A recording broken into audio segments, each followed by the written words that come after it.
Bonjour, aujourd'hui je vais vous parler de la philosophie, notamment du fameux French Cancan, cette fameuse façon de vivre, cette danse du Moulin Rouge qui a fait un peu l'histoire de notre pays. Mais comme on a pu le constater, cette période est révolue, hein. Pour moi, le problème qu'il y a en France, en tout cas je le ressens comme ça depuis que je suis né, c'est le fascisme sociologique. Vous savez, ces rumeurs, la France est un pays de rumeurs, de candidatons, de toutes sortes de ragots, qui a énormément fait de mal à nos villages. N'oubliez pas que quand il y a eu la libération, il y a eu beaucoup de femmes qui ont été tondues parce qu'elles ont collaboré, mais il y a eu aussi beaucoup de rumeurs, du réglage de comptes. Et c'est vrai que la sociologie française, elle n'est pas franchement la plus exemplaire. Et pourquoi je parle de fascisme sociologique? Parce que moi je me suis aperçu que toutes les personnes qui ont des problèmes dans ce pays ou qui n'arrivent pas à construire un projet personnel et professionnel, la plupart du temps, c'est par rapport à leur façon de vivre. Hein. Il y a beaucoup d'arrogance dans certaines philosophies, par exemple chez les fonctionnaires, chez les bourgeois. Quoique les bourgeois, les vrais bourgeois à la base, ils restent silencieux. C'est pas vraiment eux en fait qu'il faut chier. C'est surtout ceux qui sont, on va dire, dans les statuts où ils travaillent pour les bourgeois, mais ils sont pas non plus super riches, mais ils sont pas pauvres non plus. Les cadres dans les entreprises qui ont beaucoup fanfaronné dans les grandes boîtes, hein, les méthodologies de management qui faisaient chier tout le monde, hein, qui étaient payés un peu plus que les autres, mais qui faisaient beaucoup plus d'heures et qui aujourd'hui sont devenus un peu les larbins de la Ve République. Et c'est bien fait un peu pour vous, hein, parce que moi j'ai travaillé dans les grandes entreprises, hein, je connais beaucoup de personnes qui étaient volontaires et vous les avez écœurés ces gens-là. Hein, donc aujourd'hui que votre statut est précaire, vous récoltez un peu vos comportements. Hein, c'est comme les gendarmes, hein, j'en ai parlé hier, hein, j'étais un peu en colère contre... en fait, je m'adressais surtout aux généraux de la gendarmerie, hein, qui sont des pantouflards. Hein, ces gens-là, ils disent beaucoup de choses, hein, mais quand les voyous ils sont arrivés à la Ve République, hein, notamment sous Nicolas Sarkozy, hein, on les a pas vus se plaindre. Hein, c'est comme à juillet de la DGSE qui raconte beaucoup de choses sur les réseaux sociaux, mais il a oublié qu'il était responsable de l'antiterrorisme au niveau international et qu'il a fermé sa gueule, hein, sur les comportements des politiques, de ce que faisait l'armée française au niveau international, hein, parce que les Africains, s'ils en ont ras-le-bol des Français, c'est qu'il y a une raison. Hein. Voilà. Mais le French Cancan aussi, quand on connaît un peu l'histoire, c'était aussi déjà cette mentalité. Hein, c'était une façon de vivre, il y avait une certaine arrogance, une certaine légèreté, hein, mais dans les milieux artistiques, hein, moi je suis artiste donc je peux vous en parler, si vous savez comment vous allez vous faire défoncer dans les milieux artistiques, mais c'est comme ça, hein, c'est la mentalité, hein, on va vous serrer la main, vous tournez le dos, vous allez vous faire détruire, mais c'est la mentalité des Français, hein, ça a toujours été. Regardez les vieux dans le pays. Hein, ils sont dans des EHPAD, on les abandonne. Vous voyez, vous les Africains, vous, dans les EHPAD, vous envoyez des Arabes, vous, dans les EHPAD. Donc il faut aussi se poser la question de nos comportements, hein, comment on fonctionne. Hein. Et puis, moi je vais prendre un autre exemple. Moi j'ai fait mon enfance entre Marseille et Aix-en-Provence. Donc j'étais à l'assistance publique à Aix-en-Provence. Quand j'ai commencé à travailler, bien entendu, Aix-en-Provence, c'est une ville de loupards, parce que à l'époque, on disait que c'est le milieu corse qui tenait la ville. Et quand vous voulez travailler, vous allez faire forcément des petits boulots au départ. Vous allez travailler en restauration, vous allez faire des boulots dans le bâtiment, vous allez faire du nettoyage industriel, et vous avez toujours des problèmes avec les patrons. Ils ne payaient pas, ils vous parlaient mal. Et quand moi j'avais un truc, quand j'ai eu mon premier conflit, où moi j'ai un employeur qui ne m'a pas payé pendant 3 mois, donc ça veut dire qu'à l'époque où j'avais le service national, donc en plus ça il a fallu que je le fasse reporter parce que justement on est dans une période où on veut que je travaille pour le renseignement français, je ne veux pas. Mais à cette époque-là, vous ne pouvez pas forcément trouver du travail, mais vous avez un procès au cul, parce que votre employeur ne vous a pas payé, mais les dettes, vous devez les payer. Mais vous avez du soutien, moi j'ai eu du soutien. Il y a beaucoup de gens qui m'ont aidé quand j'étais jeune à cette époque. Mais moi, comme je m'intéresse beaucoup aux sociologies, je me posais la question, je leur disais, ben, tu sais, il y a tel restaurant, il ne paye pas les ouvriers, tu sais, il fait plein d'histoires, ah, c'est un voyou, il paye le pizzo, ou alors il est dans des réseaux.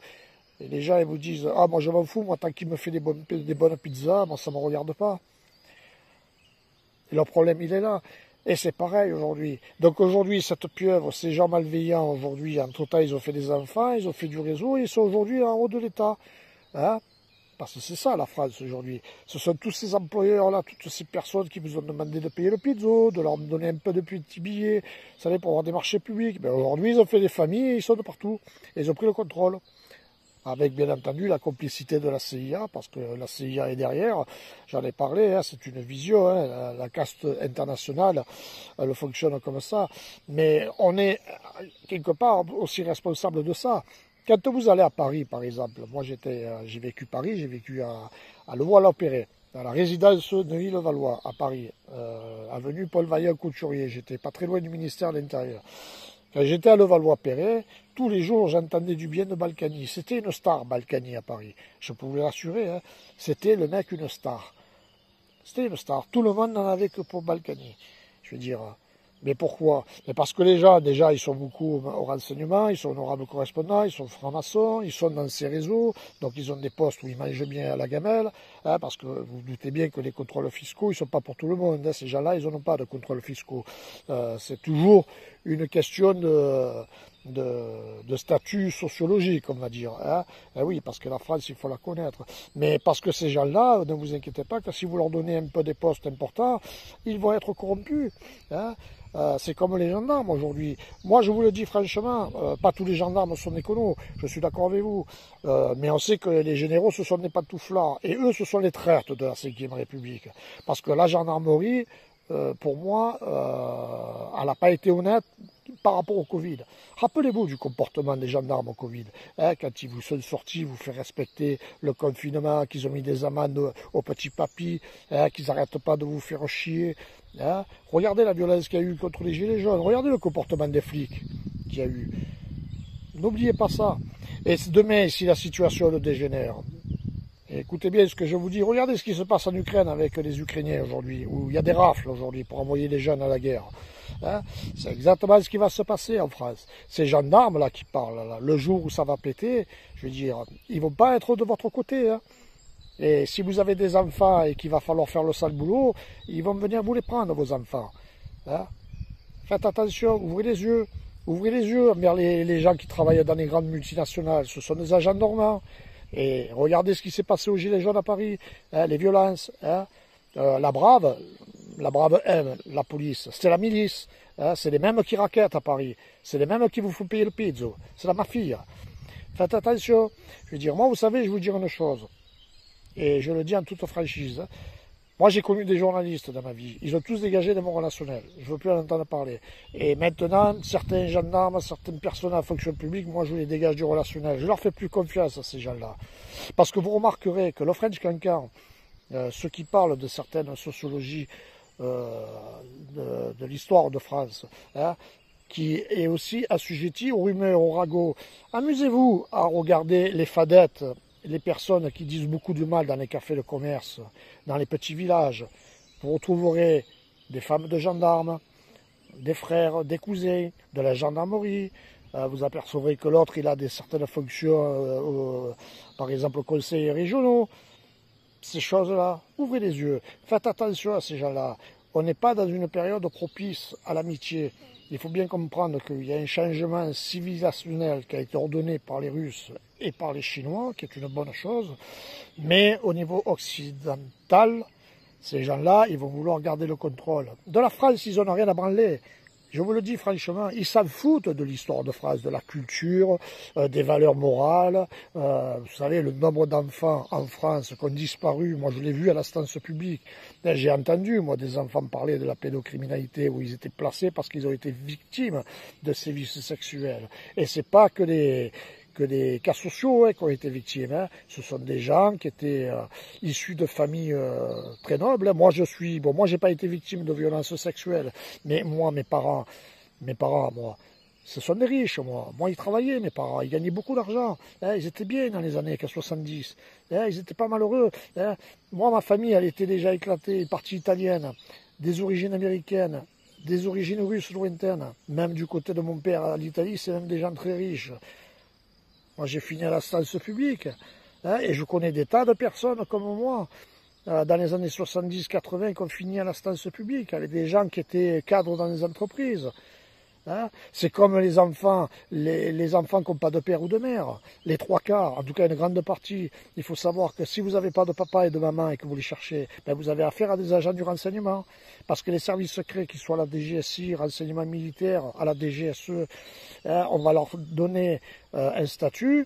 Ils vont niquer un peu de tous les côtés, ils vont faire des familles, ils vont faire du réseau. Et puis quand ils ont fini la mission, ils dégagent. Ils n'en ont rien à foutre de la mère qu'ils ont enfantée ou du père qui a servi, on va dire, à la femme de la DGSE d'avoir un gosse, hein, surtout qu'à la DGSE, certaines femmes, elles les vendent, les enfants, aux pédocriminels, parce qu'il faut bien comprendre comment ça fonctionne. Il ne faut pas avoir de sympathie pour ces gens-là. C'est ça que les gens doivent comprendre. Donc il faut être à l'écoute. Ce qui se passe aujourd'hui, pour moi, le comportement de la police, regardez la police centrale, la police judiciaire, il y a eu l'affaire Néret, mais des Nérets, il y en a plein dans ce pays. Ces gens-là, on les paye grassement, et ils n'ont jamais de résultat. Personne ne dit rien. Personne ne dit rien. Tout le monde le sait, mais personne ne dit rien. C'est comme les Parisiens. Les Parisiens, ils ont un pouvoir d'achat qui est supérieur aux Français. Alors c'est sûr que les Parisiens, le French Cancan, ils connaissent le French Cancan, hein, c'est de chez eux. Hein, l'art de vivre à la parisienne, c'est fini tout ça. Hein, mais quand vous êtes, par exemple, moi je suis artiste, moi j'ai arrêté de faire les vernissages à Paris justement à cause de la drogue et des propos racistes qu'il y avait dans les soirées, on va dire... vintage ou bourgeoise à Paris parce que c'était insupportable. Moi je ne supportais plus pas, je ne supporte pas ça. Et c'est d'ailleurs pour ça que j'arrive pas à faire carrière parce que vous savez qu'à un moment donné ça me pose un problème d'ordre moral de fréquenter certains milieux parce que c'est violent ce qu'ils disent et puis ça c'est faux. Hein. Mais eux à Paris, les politiques, tous ces gens corrompus, toute cette pourriture là qui font la une des journaux People, ils se baladent à Paris mais ce sont des stars. Vous voyez, vous, les Parisiens, par exemple, aller demander des explications à tous ces hommes politiques corrompus, rien que juste au niveau politique. Jamais vous le voyez, ça. Jamais vous le voyez. Posez-vous la question. Mais ils ont des statuts. Eux, ils sont au-dessus du lot. Alors aujourd'hui, ils viennent dans nos campagnes, ils achètent des résidences secondaires, certains en ont 3, hein, mais ils acceptent le système, ils ont fait crédit, boulot, dodo, hein, ils sont open voie. Et ils s'en foutent, ils ne s'intègrent pas aussi dans les régions, hein, il faut le voir, ça, pas tous, hein, mais une grande partie. Hein, mais ils sont aussi dans le système, c'est aussi ça qu'il faut comprendre. Ces gens-là, ils sont au-dessus d'un système social, ils ont gouverné le pays, ils ont permis justement à cette organisation criminelle de prendre la maîtrise des intelligences collectives, et aujourd'hui, ils commencent un peu à s'installer dans les grandes villes en France, dans nos campagnes. Hein, faites attention, ouvrez les yeux, renseignez-vous. Par exemple, pour la guerre de Yougoslavie, ce qui s'est passé, allez parler à des gens qui ont connu la guerre de Yougoslavie, qu'ils soient serbes, qu'ils soient monténégrins, musulmans, orthodoxes, ce que vous voulez. Même cause, même effet. Hein, c'est pas vrai ce qu'on vous a raconté sur la Yougoslavie. Ça a commencé un peu comme ça, diviser les uns pour les autres, et c'est toujours les mêmes qui prennent la casse pour le contrôle. Je veux dire, et c'est exactement ce qui va se passer en France si personne ne fait rien. Je veux dire, parce que les journalistes aujourd'hui, qu'ils soient mainstream, ou même dans les réseaux sociaux, je veux dire, vous savez, beaucoup sont des honorables correspondants du renseignement parce que c'est le ministère de l'Intérieur qui les distribue, les cartes de presse, ça il faut le savoir. Hein. Et 90% des journalistes qui ont une carte de presse en France, ils sont du réseau, ils sont malveillants. Hein. Et je parle en connaissance de cause, hein. Moi quand je me suis fait défoncer, mais quand je parle de la défonce, si vous savez les notices que j'ai pris sous Bernard Scorsini, les insultes, moi j'ai eu accès à mon dossier parce que quelqu'un me l'a donné, j'ai halluciné, mais moi encore je suis seul, j'ai pas d'enfant, j'ai pas fait de crédit, donc c'est pas grave que ma vie elle soit sacrifiée. Je veux dire, je m'en fous moi. Je veux dire, moi mes décisions je les ai prises. Mais dites-vous bien que beaucoup dans ce pays, vous êtes tous fichés. Et les 3/4 de fichage que vous avez, toutes ces rumeurs qui ont été comportées par ces honorables correspondants qui travaillent à la Poste, par exemple. Parce que quand à la Poste, vous allez retirer de l'argent et qu'on vous le refuse. Ça m'est arrivé, j'ai eu un compte à la Poste. Et tout le monde le dit, que la Poste, il y a des problèmes avec eux. Honorables correspondants, ils sont du réseau. C'est pas pour rien qu'on vous empêche de retirer votre argent à la Poste ou dans certaines banques. Ça veut dire que vous êtes dans du cyclone. C'est ça qu'il faut comprendre. Une mafia, c'est intelligent. Et il faut comprendre qu'en France, on a, on va dire, le nec plus ultra de l'intelligence collective. Une mafia qui est gérée par la franc-maçonnerie suisse, qui elle-même gère la centrale intelligence agency. Mais là, on est dans un contexte de guerre. Et ceux qui aujourd'hui ont des fadettes, écoutez bien ce que je vous dis, après vous faites ce que vous voulez. Moi, j'impose pas mes dogmes. C'est d'ailleurs pour ça que je ne fais pas de politique. Déjà parce qu'il n'y a que des voyous, parce que les politiques ne gouvernent pas dans le pays, mais parce que moi je pars du principe que les gens, il faut qu'ils fassent preuve, on va dire, qu'ils sachent raisonner intelligemment. Mais je vais vous dire quelque chose. Vous prenez vos fadettes aujourd'hui, là, tous les copains et les copines que vous avez, regardez bien les statuts sociaux, regardez bien les statuts sociaux, faites attention comment vous parlez. Amusez-vous des fois à dire certaines informations à certaines personnes et vous allez voir un peu les rumeurs, comment ça va fonctionner. Je veux dire, mais moi, un bon conseil que je vous donne, les gendarmes aujourd'hui, même s'ils ne sont pas tous voyous, ils sont dans un système, ils ont trahi ce pays. Tout le monde le sait que c'est la mafia qui gouverne le pays. Jamais vous verrez les militaires faire un coup d'État. Ils ne veulent pas le faire. Parce que ce sont des pantouflards. Ils ont bien mangé dans la gamelle.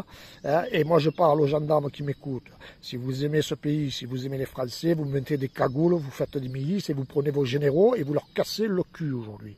Voilà. Et vous leur dites, c'est moi qui fais le ménage, mais n'allez pas répondre, n'allez pas devenir la petite pute de ces gens-là. Parce que le jour où ça va dégénérer, allez parler à des gens qu'on connaît, les pays qui se sont effondrés, où il y a eu la guerre civile, même si vous êtes gendarme, ça sera plus du tout la même vie. Ça sera terminé, petite promenade dans les villages avec vos enfants. C'est terminé, ça. Réfléchissez bien. Réfléchissez bien. Mais pour moi, vous êtes des traîtres de la nation aujourd'hui. Voilà. Et j'ai pas peur de le dire. Parce que les propos que tiennent les généraux, les comportements qu'ils ont eu, les agents du renseignement, qu'ils soient de la DGSI, de la DGSE, mais si je serais, vous, moi, militaire, mais j'irais à la DGSI aujourd'hui, mais je leur pèterai la bouche, moi, ces gens-là. Ils sont super bien payés, ils volent, ils ont un statut qui est bien supérieur au vôtre, parce qu'il faut savoir qu'ils ne payent rien, ces gens-là.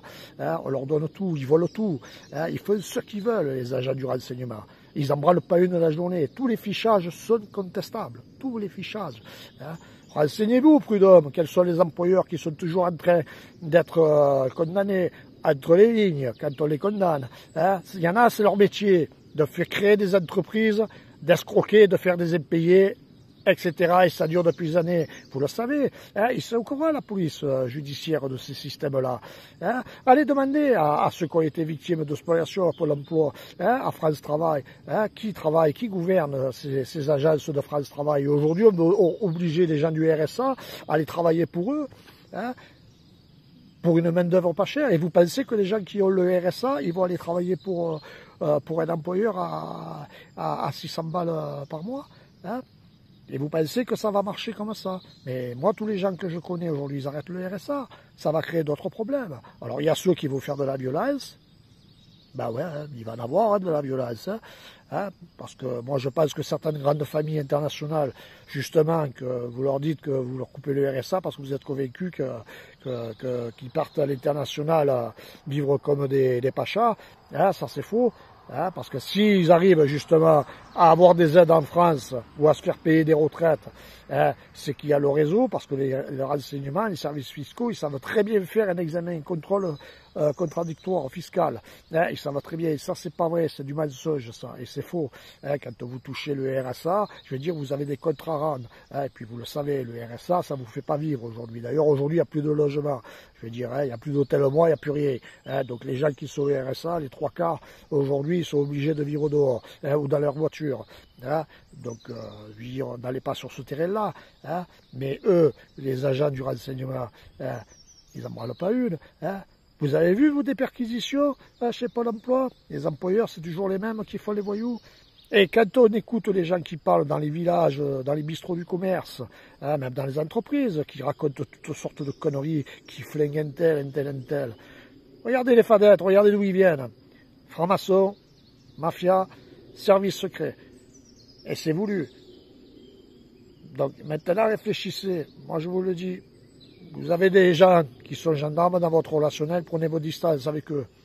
Et après vous faites ce que vous voulez. Parce que le jour où ça va péter, qu'ils vont peut purger, ou que la guerre va éclater, par exemple avec l'Ukraine, où on va vous dire il va falloir vous mobiliser pour défendre cette honorable nation qu'est la France. Hein, tous ceux qui ne vont pas vouloir la faire, la guerre. Hein, vos enfants, par exemple, hein, et qui viendront vous chercher, ben, c'est les gendarmes qui vont venir. Hein. Les mêmes qui vous ont mis des amendes pour vous faire chier parce que vous n'avez pas la ceinture, hein, et qui acceptent des règles complètement immondes, hein, et qui n'ont jamais ouvert leur gueule envers leurs généraux, et qui ont laissé les voyous prendre le contrôle de ce pays. Mais j'ai pas peur de le dire, hein. J'ai pas peur de le dire. Faites attention à la gendarmerie aujourd'hui, aux gens qui travaillent dans les grandes entreprises multinationales, ceux qui ont des postes à haute responsabilité, les politiques, les francs-maçons, des personnes qui travaillent, par exemple, à France Travail, à la Poste, EDF. Enfin, vous connaissez toutes les entreprises. Faites très attention à ces gens-là. Écoutez bien comment ils parlent. N'hésitez pas à mettre des petites sonorisations. Vous avez des dictaphones, là, vous pouvez les mettre discrètement. Vous allez partir un petit peu, fumer la cigarette et vous écoutez un peu ce qu'ils disent. Faites ce travail-là. Faites-moi confiance. Et vous allez voir comment ça fonctionne. Vous savez, il y a beaucoup de voyous dans ce pays et ils sont en haut de l'échelle. Hein? Ceux qui sont en haut de l'échelle, moi j'estime que les philosophies ne dépassent pas 5% pour les plus bienveillants. Tout le reste, c'est que de la racaille. Hein. Et chez les pauvres, ceux qui sont malveillants, plus de la moitié, c'est pour des raisons circonstancielles. C'est parce qu'ils n'ont pas le choix. Hein. Mais c'est pas vrai. Les gens en dessous, le petit vendeur de shit, hein, je veux dire, il n'est pas malveillant. Hein. Et puis il faut se poser la question pourquoi les gens ils vont se droguer, pourquoi ils fument du joint. Hein. Posez-vous cette question-là. Hein. Mais ne tombez pas dans le panneau. Faites attention aux journalistes, virez-les de votre relationnel. Moi je vous le dis. J'en ai connu, je l'ai fait cette erreur. J'ai pas peur de le dire. Mais j'ai, on va dire, compris les leçons. Moi, les journalistes, ça dégage aujourd'hui. Je ne les veux pas dans mon relationnel. Et même certains militaires, bon, c'est vrai, je connais un peu les services secrets. Je sais maintenant qui regarder, parce que moi, j'ai eu quelque chose que, même dans mes purs fantasmes, même si je devenais le plus grand des parano, les notices que j'ai prises dans la tronche, franchement, j'aurais même pas eu l'idée de les faire, moi, ces notices-là. C'est pour vous dire la méchanceté de ces gens-là. Mais faites attention à la gendarmerie. Faites attention à ces gens-là. Je vous le dis franchement, même dans les grands hypermarchés, hein, vous avez remarqué les prix, hein, des prix qui ne se correspondent pas dans les rayons quand vous passez à la caisse. Mais regardez les caissières aussi, comment elles sont habillées. Regardez, faites-leur la réflexion aux caissières. Vous leur dites, hein, vous avez vu là les prix là, hein, c'est pas les bons. Ah oui, oui, oui, oh, oui, c'est pas nous, hein, c'est... hein. Puis vous revenez 15 jours après, vous allez prendre le même produit, vous verrez le même problème. Et vous allez voir la même caissière. Moi, je l'ai fait, ça. Hein, parce que dans les hypermarchés, qui est aussi tenu pour certains d'entre eux par des organisations criminelles, hein, vous savez, les propriétaires, c'est des honorables correspondants. Hein. Un agent du renseignement, hein, il peut être de partout. Hein, il peut être caissière dans un hypermarché, c'est ça. Hein, mais... Vous voyez, vous, les gendarmes, la police centrale judiciaire, perquisitionner les hypermarchés. Vous avez certains groupes, par exemple Carouf, hein, ou Lidl, qui sont pour moi les spécialistes du truandage au niveau des prix des rayons. Vous voyez, vous, des perquisitions, vous? Et après, on vous dit qu'il y a de l'inflation. Mais quand ils grattent de l'argent comme ça, par escroquerie, hein, qui truandent, après, ils vont distribuer le surplus.